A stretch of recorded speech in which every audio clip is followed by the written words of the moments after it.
Bapak Ibu sekalian, kali ini judul yang saya tampilkan adalah Adu Kesaktian TNI AL dan Bakamla dalam memperebutkan kegiatan penegakan hukum di wilayah laut yurisdiksi. Sebagaimana biasa, penyampaian ini dalam rangka peran serta masyarakat sebagaimana yang tertulis pada pasal 274 Undang-Undang 17 2008 tentang pelayaran yang memberi masukan kepada pemerintah dalam penyempurnaan peraturan, pedoman, dan standar teknis di bidang pelayaran. Sekarang mari kita lihat tugas dan wilayah laut penugasan Bakamla menurut Undang-Undang 32 2014 tentang kelautan. Bakamla dilahirkan dari Undang-Undang 32 2014 tentang kelautan. Tugas Bakamla menurut Undang-Undang 32 2014 tentang kelautan pasal 61 bahwa Badan Keamanan Laut atau Bakamla mempunyai tugas melakukan patroli keamanan dan keselamatan di wilayah perairan Indonesia dan wilayah yurisdiksi Indonesia. Artinya, Badan Keamanan Laut alias Bakamla dibentuk untuk satu, tugasnya adalah melakukan patroli. Arti patroli menurut KBBI adalah muter-muter. Yang kedua, keamanan dan keselamatan. Nah, ini tidak jelas apa yang dimaksud dengan keamanan dan keselamatan karena tidak dijelaskan dalam penjelasan Undang-Undang 32 2014 tentang kelautan. Wilayah patroli. Wilayah patrolinya adalah di wilayah perairan dan wilayah yurisdiksi. Jadi, tugas Bakamla hanya muter-muter untuk sesuatu yang tidak jelas di wilayah perairan dan wilayah yurisdiksi sampai bahan bakar kapalnya habis. Bakamla tidak memiliki kewenangan sebagai penyidik. Undang-Undang 32 2014 tentang kelautan tidak memberikan status sebagai penyidik kepada Bakamla. Ini dia penugasan Bakamla yang merah-merah. Nah, ini dia juga tempat penugasan Bakamla. Bakamla tidak memerlukan kapal untuk pelaksanaan tugas karena tidak ada satupun pasal di dalam Undang-Undang 32 2014 tentang kelautan yang menyatakan bahwa dalam melaksanakan tugasnya Bakamla dapat dilengkapi kapal. Namun kita lihat selama ini Bakamla punya kapal untuk melaksanakan tugasnya. Artinya mungkin itu adalah kapal pinjaman untuk Bakamla. Dalam Undang-Undang 34 2014 tidak ada satupun pasal yang menyatakan bahwa Bakamla dalam melaksanakan tugasnya dilengkapi dengan kapal. Tapi kenyataannya Bakamla memiliki kapal. Sehingga sangat mungkin kapal-kapal itu statusnya adalah kapal pinjaman. Sekarang tugas dan wilayah laut penugasan TNI AL berdasarkan Undang-Undang 34 tahun 2004 tentang TNI. Tugas TNI AL dan wilayah laut penugasan TNI AL huruf B pasal 9 Undang-Undang 34 tahun 2004 tentang TNI. Pada huruf B dinyatakan dengan jelas bahwa menegakkan hukum dan menjaga keamanan di wilayah laut yurisdiksi nasional sesuai dengan ketentuan hukum nasional dan hukum internasional yang telah diratifikasi.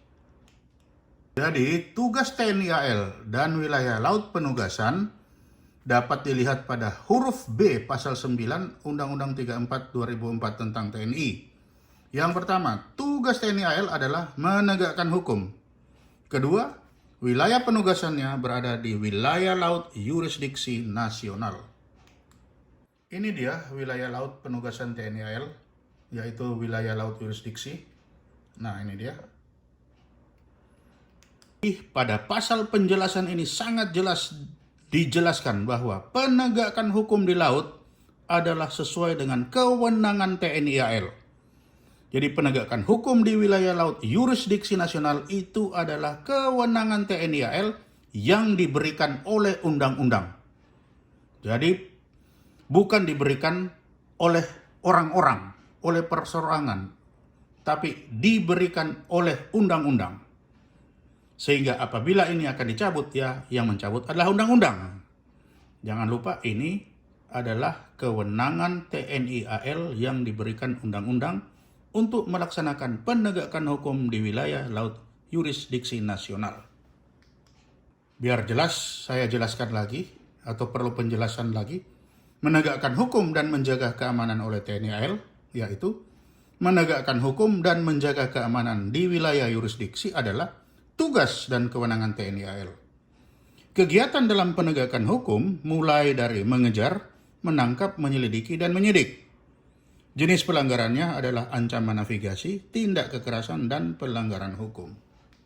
Prasarana pendukung pelaksanaan tugas TNI AL itu diatur pada pasal 67 Undang-Undang 34 2004 tentang TNI.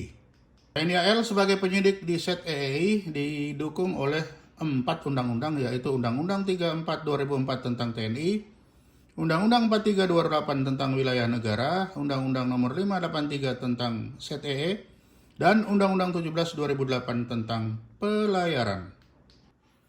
Ini penugasan Bakamla di wilayah laut yurisdiksi tepat sama dengan wilayah laut penugasan TNI AL.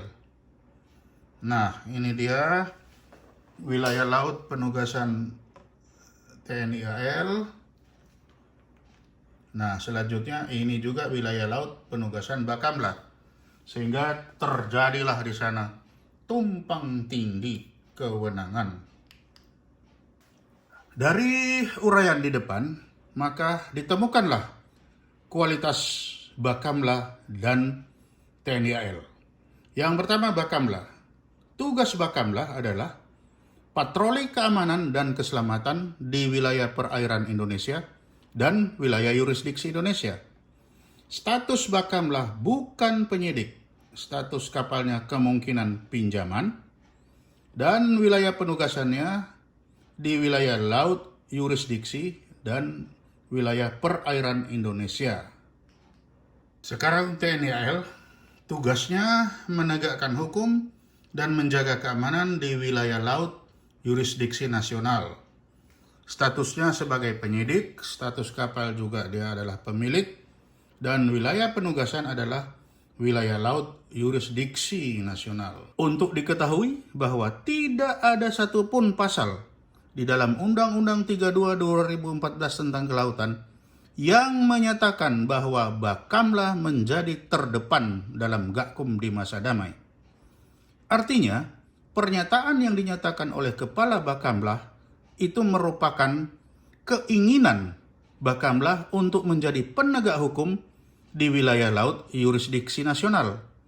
Yang menurut Undang-Undang 34 2004 tentang TNI, penegakan hukum di wilayah laut itu adalah tugas TNI AL.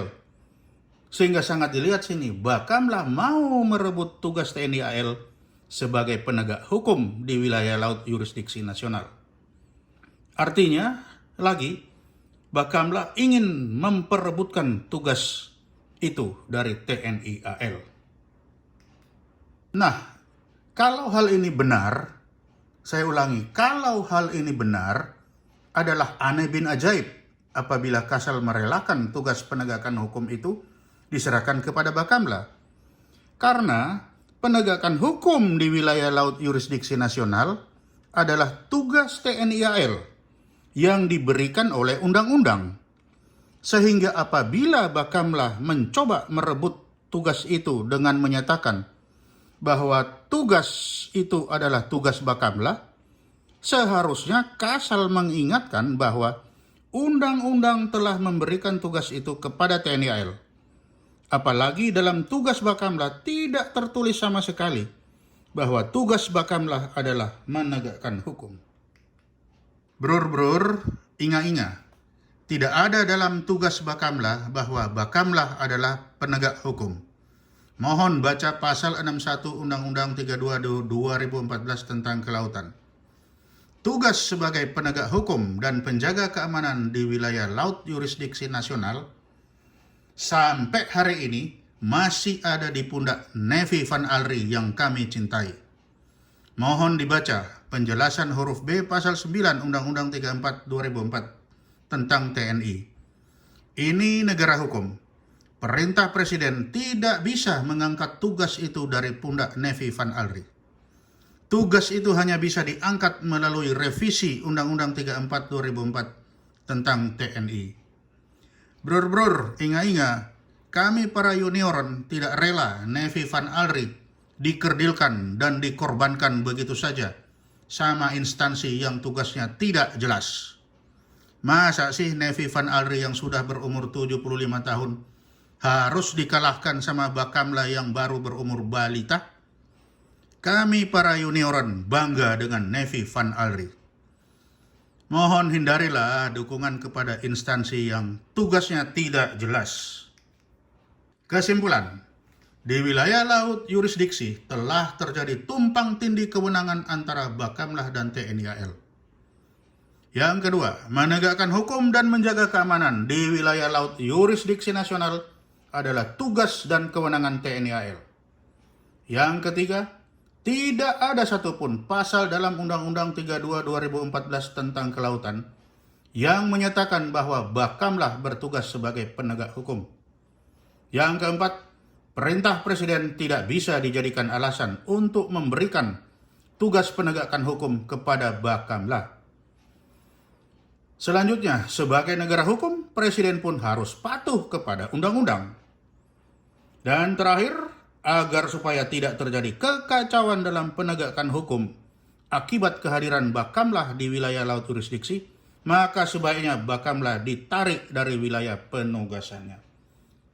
Sekian dan terima kasih.